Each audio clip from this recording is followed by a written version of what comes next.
Click করুন অ্যাপের bell আইকনে আর সাবস্ক্রাইব করুন এবিপি আনন্দ। সব সময় থাকুন খবরে। শান্তনুকে ধন্যবাদ।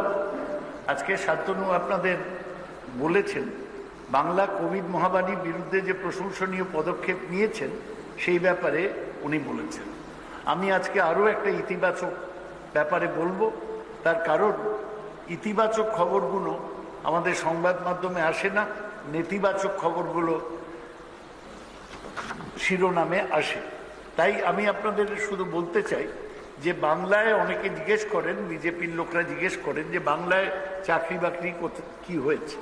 আমি জানাই Bangla silicon valley IT hub, সেখানে 2010 সাল থেকে তথ্য প্রযুক্তি কর্মসংস্থানে 133% বৃদ্ধি পেয়েছে। এখন হয়েছে 2.10 লক্ষের বেশি। 2010 সালে 500টি তথ্য প্রযুক্তি সংস্থা ছিল, এখন সেটা 1500-র চেয়ে বেশি। টিসিএস, উইপ্রো, কগনিজেন্ট, IBM এর মতো সংস্থা এখানে আছে। 2020 সালের 1 ডিসেম্বর ব্যবসা প্রতিষ্ঠানের জন্য 20টি নতুন আবেদন অনুমোদন করা হয়েছে। এর ফলে 3000 কোটি টাকার বিনিয়োগ হবে ও 9000-এর কর্মসংস্থান হবে। 18টি আইটি পার্ক ইতিমধ্যেই টায়ার 2 এবং টায়ার 3 শহরগুলোতে স্থাপন করা হয়েছে, প্রায় 80% পূর্ণ হয়েছে। 2010 থেকে তথ্য প্রযুক্তি রপ্তানি বেড়েছে 175%। টিসিএস, টাটা কনসালটেন্সি সার্ভিসে 44,000 কর্মসংস্থান হয়েছে। নতুন ক্যাম্পাসের জন্য মোট কর্মসংস্থান 61,000-এর বেশি হবে, যা ওদের ব্যাঙ্গালোর অফিসের চেয়ে বেশি। আমাজন লজিস্টিক হাব করছে, 20,000 লোক চাকরি পাবে। সিটিএস, কগনিজেন্ট টেকনোলজি 20,000, IBM এ 15,000, উইপ্রোতে 10,000 নিয়োগ হয়েছে।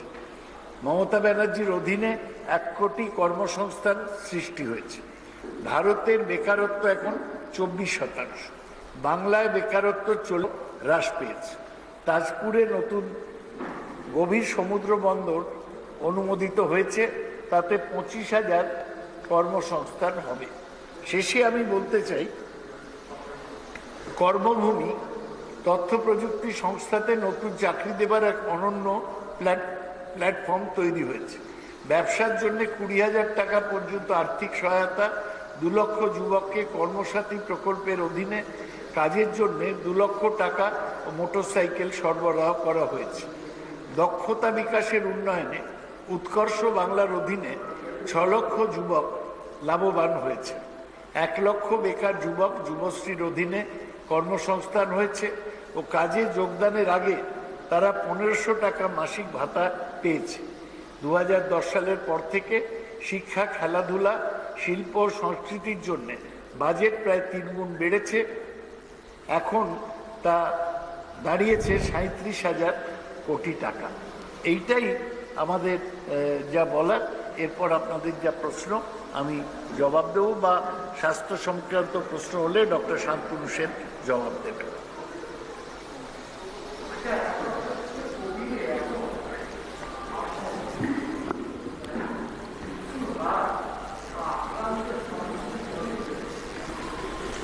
দেখুন, ডেটা পরিসংখ্যান বলবে যে আমাদের ওয়েস্ট বেঙ্গলে কোভিডের হার কী অবস্থায় আছে। আমি আপনাদেরকে কয়েকটা স্ট্যাটিস্টিক দিয়ে ছোট করে বলতে চাইব যে আমাদের মৃত্যুর হার যদি আপনি দেখেন, 15ই ডিসেম্বর থেকে 31শে ডিসেম্বর অবধি 969 জন মানুষকে আমরা হারিয়েছিলাম। 15ই অক্টোবর থেকে 31শে অক্টোবর। 1 নভেম্বর থেকে 15ই নভেম্বর অবধি আমরা হারিয়েছি 864 জনকে। 15ই নভেম্বর থেকে 1 ডিসেম্বর অবধি আমরা হারিয়েছি 762 জনকে।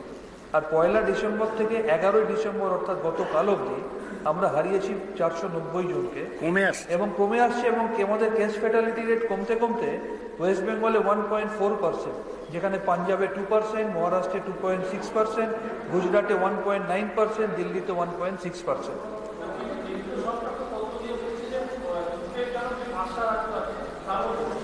কেন্দ্রীয় সরকার তো প্রথম থেকেই বলছে এই কথাটা। আপনারা তো দেখেছেন জোর করে সেন্ট্রাল টিম পাঠিয়ে দেওয়া, সেই সেন্ট্রাল টিম কেন্দ্রের আমাদের রাজ্যের বিরুদ্ধে রিপোর্ট দিল, তাতে গিয়ে দিল্লিতে গিয়ে তার প্রমোশন হয়ে গেল।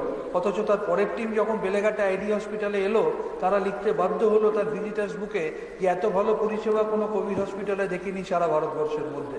কেন্দ্র তো জোর করে এটা চাপিয়ে দিতে চাইবে, এটা আর নতুন কি আছে? না, একটা আপনাদের জানা দরকার,